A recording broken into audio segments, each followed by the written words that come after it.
देख रहे हो अपनी बहू को इस घर में आए हुए 7 साल होने को आए। उसे मजाल है कभी समय से उठी हो। सूरज सर पे आ जाता है। सुबह की चाय भी मैं ही बना के पिलाती हूँ तुम्हें। तुम जब दफ्तर जाते थे देखते थे 4 बजे ही उठ जाती थी मैं। बच्चे स्कूल जाते थे तो समय से पहले ही उनका खाने का डब्बा तैयार कर देती थी। ए महारानी तो अपने पति मेरे पूत को भी बिना खाना दिए ही भेज देती है। वो भी जोरू का गुलाम है। मजाल है कभी डांटा हो उसने अपनी पत्नी को। तुम होते तो मेरे खाल उतार देते। हाँ नहीं तो आजकल की बहुएं सर चढ़ गई है। कोई देसी पकवान नहीं बनाती। पूरे दिन फोन से चिपकी रहती है। आज तक मेरे पाँव न दबाई इसने। चाहे इसके सामने कितने भी पैर पकड़े रोती रहूं मैं। एक मैं थी तुम्हारी अम्मा के घंटों तेल से मालिश करती जब तक हाथ भर भर के आशीर्वाद न देती तब तक ना उठती चाहे कितनी भी थकी हूँ। तुम भी तो जब नौकरी से महीनों के बाद आते तो मेरे पास न आकर अम्मा बाबूजी के पास ही बैठ जाते। उनकी खैर खबर लेते। दूसरी तरफ तुम्हारे लाल अपनी जोरू के पास ही जाता है। आते ही मन तो कर रहा है मेरा। आज देविका जी का गुस्सा 7वें आसमान पे था। भाग्यवान अब चुप करो। अगर बहू ने सुन लिया ना तो तुम्हारी खैर नहीं। इतनी जोर जोर से चिल्ला रही हो। सो रहे हैं सब। आवाज साफ जा रही होगी। देविका जी के पति प्रणव जी बोले, तो क्या मैं किसी से डरती हूँ? सास हूँ। डरना हो तो वो डरे। मैं ना डरती किसी से। मेरा घर है ये। हाँ नहीं तो। माँ कितनी देर से चिल्ला रही हो आप? आज संडे है। आज तो सोने दो। मैं सोचा अब चुप हो जाओगी। आपकी रोज रोज की सुबह की महाभारत से हम तो परेशान हो गए हैं। इसलिए मैंने और उर्मिला ने फैसला किया है कि अब इस घर में नहीं रहेंगे हम। बाहर घर देख लिया है किराए पे।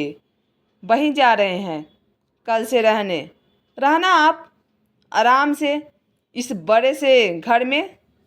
पापा आपको चलना हो तो चल सकते हैं। आपको सफाई देने की ज़रूरत महसूस नहीं होती मुझे माँ। अब चिल्लाना मत माँ। मुन्नी को रात से बुखार है। रात को उल्टी कर थोड़ी देर पहले ही सोई है। बेटा राजन और बहू देविका जी के सामने खड़े थे। माँ जी कोशिश बहुत की कि ये घर ना छोड़ना पड़े, पर आपने मजबूर कर दिया है एक कदम उठाने पर। बहू उर्मिला सुबक रही थी। चलो उर्मिला अब तैयारी करनी है जाने की। आज ही सामान ले जाना है।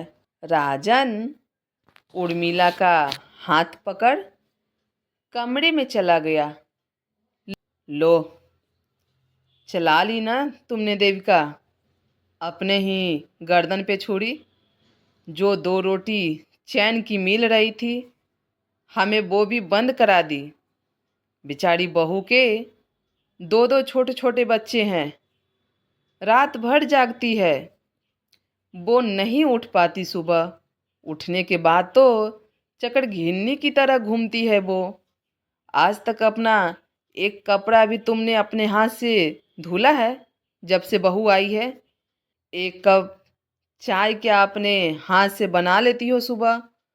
पूरे दिन वही गाती रहती हो। राजन समझता है बहू को, वो भी जानता है उर्मिला अपनी जगह सही है। उसके ऑफिस में कैंटीन है, खाना खा लेता है वहाँ, तो क्या बुराई है?